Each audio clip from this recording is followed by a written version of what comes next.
Wow, Joe, that was quite incredible. Okay, our last speaker for today is Marcel Mitzi, who's the Vice President of the Association of General Retailers and Traders, as we know at the GRTU. Marcel is very involved with several SMEs in different sectors, both of course within his work at GRTU and also in his work as an ICT consultant. He's also a lecturer of ICT at the Swatter Training Center, where he was telling me over coffee he started as a student and is now a lecturer. And although the GRTU takes up a lot of his time, he believes in it, so he keeps doing it. Marcel. Thank you, Jen. First of all, I'm going to introduce the organization. GRTU is a SME organization. Nowadays, we are also a chamber, rather than just an association of retailers and traders. Our members come from a variety of sectors, and we represent a large proportion of the country's economic activity.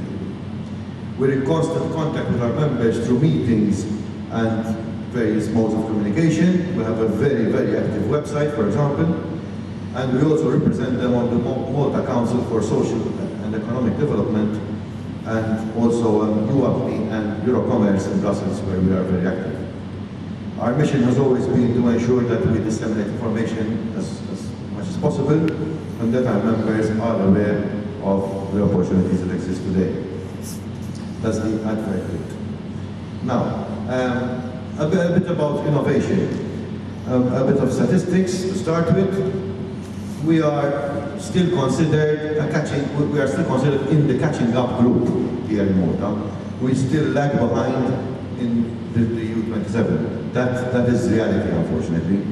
As regards our improvement, in the past few years we've been doing very well. However, if you have to actually quantify where the improvement has been, it hasn't been where we'd like it to be. And we'd like it to be actually in the product and not in the way that we market. The Maltese SME is very adept to technological change. The uptake of broadband and ICTs has been extremely encouraging.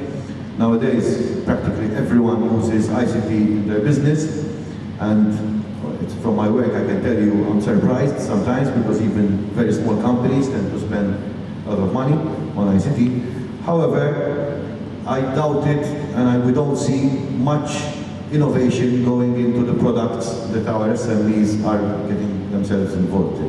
So the end product doesn't really contain the innovation we'd like to see in it.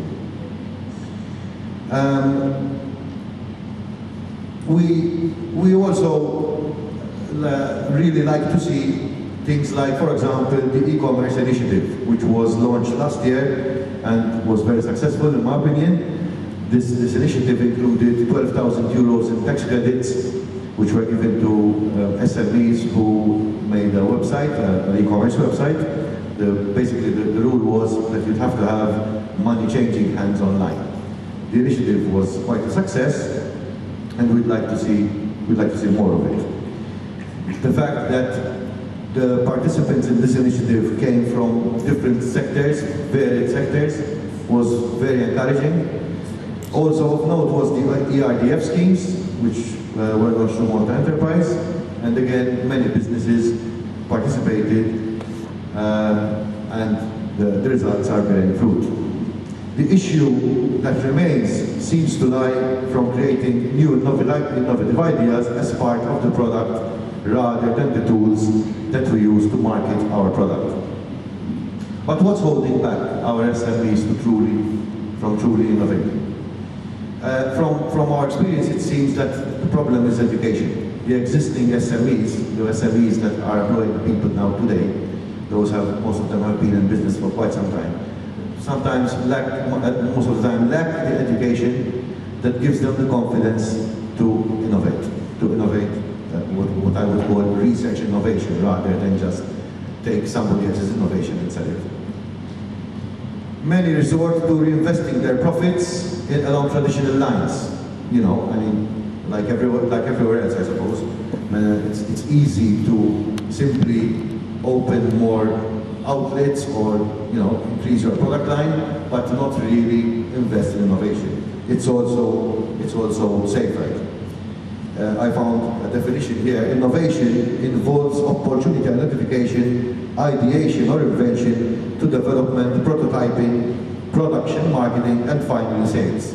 While entrepreneurship, on the other hand, only involves commercialization, which is obviously easier and less risky.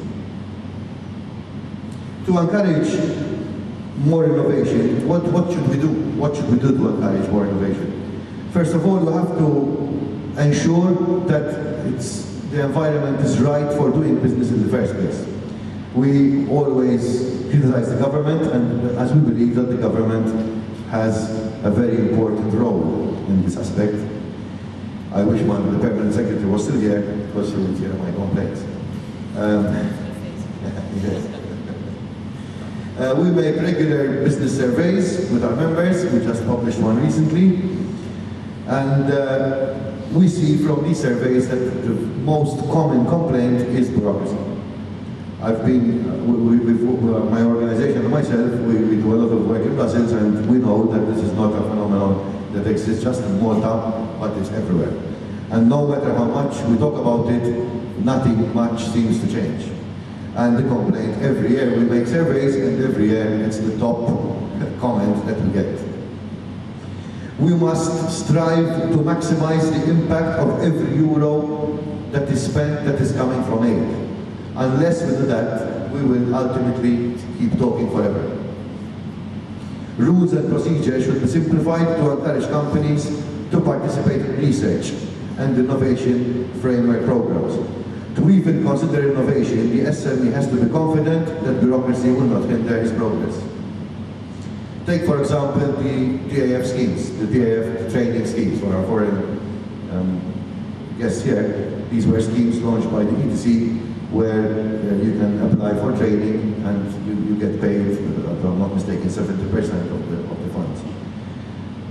As far as I know, nobody has been paid yet. And they've been launched about 3 years ago, these. And a lot of people have applied for training, and a lot of people have gone to training. But what does this mean? This means that money has gone out of pocket. Now, that is obviously a dangerous situation, because that money should have been used to invest in more business or innovation. These delays ultimately result in poor liquidity, and therefore innovation will not be high on the agenda of the SMEs involved. The economic crisis is also a factor which affected liquidity and obviously as well innovation. It is therefore of utmost importance that payments are timely. Late payments can lead to poor liquidity and at worst to SME bankruptcy. Another issue is that funding schemes provide only a portion of the funding required for a project. Now, in seasoned SMEs, which have been in business for some time, this might not be a problem, because they will easily fork out the additional 40–50%, whatever it is. But in the case of startups, this could be a problem.